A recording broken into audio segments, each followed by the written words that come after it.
racism, and ecological depredation.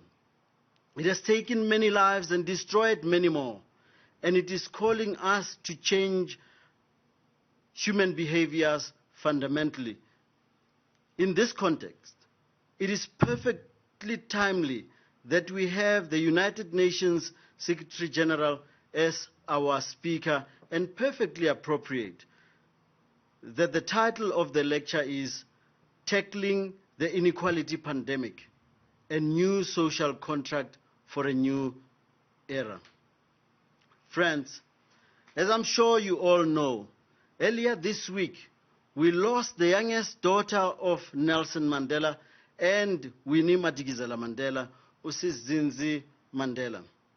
We are in mourning for a special human being who was always there for us. We dedicate the 18th Nelson Mandela Annual Lecture to her memory.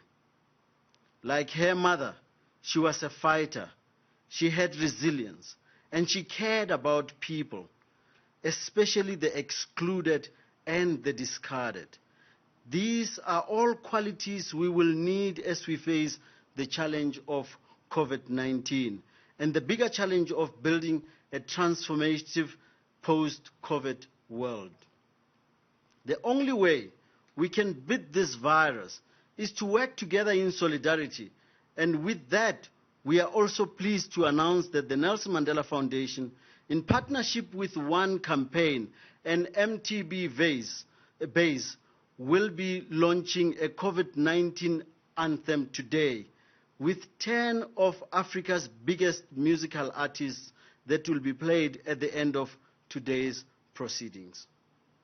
And now, as we pause for the singing of South Africa's national anthem, I also want to note the loss of another Mandela in-law and Mosehle family member in this week, Nkgono Ana Khadikainyana Mosehle, as well as Senator John Lewis.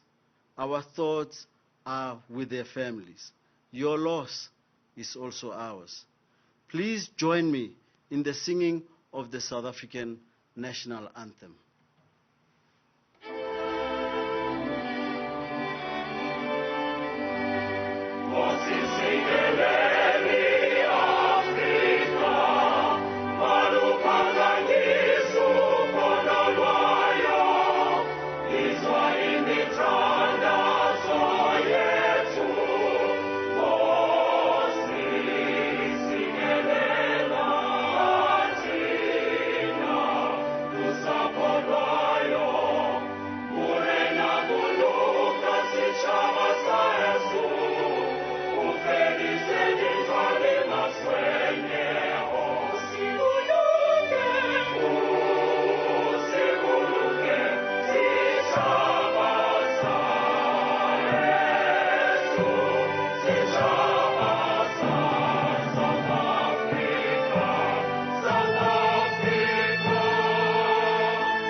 Before we continue with the proceedings, we want to share with you a short tribute to Sis Zinzi Mandela, courtesy of Anand Singh and Video Vision.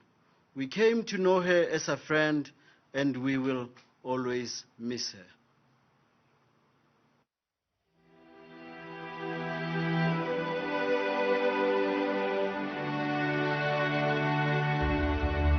My mother tried getting us into schools in Soweto, And the black principals then were very scared of police harassment. They were afraid to take us because one or two had already experienced, harassment from the security police for having us there.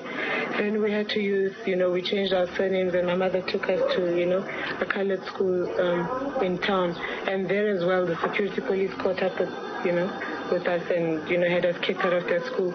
And this went on and on in about 6 or 7 schools here in South Africa, in town, where we were just chucked out, we wouldn't even spend a month, we'd be kicked out, until such time that some friends of my mother's heard about our plight, and then they offered to have us educated in Swaziland. Knowing Mama's strength and charisma and her determination, tremendous respect that I have for her, her strength as a woman, that she was able to be a single parent and she was able to put a smile on her face, always hold her head up high. We never saw her fall apart. My father says, I cannot and will not give any undertaking at a time when I and you, the people, are not free. Your freedom and mine cannot be separated. I will return. Amanda! A letter that he wrote to me that I obviously didn't get, where he was analyzing my poetry and so on. It was very touching, it was quite emotional. It is like some kind of personal comfort that at least the world recognizes the sacrifices that he's made, that he wasn't able to father us for many years, that when he was incarcerated, he suffered many losses whilst in prison, personal losses, but he still came out to be a man of peace and reconciliation. I'm glad that that is being documented and shared and that people continue to celebrate his life. I think it's very important for us to try to help implement his vision for South Africa, for South African children, for the youth in general, for the world, for everybody to realize. Now I think that the saying is it's in your hands.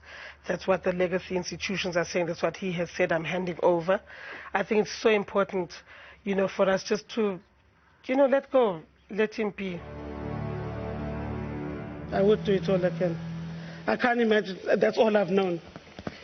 Everything else is just a fantasy.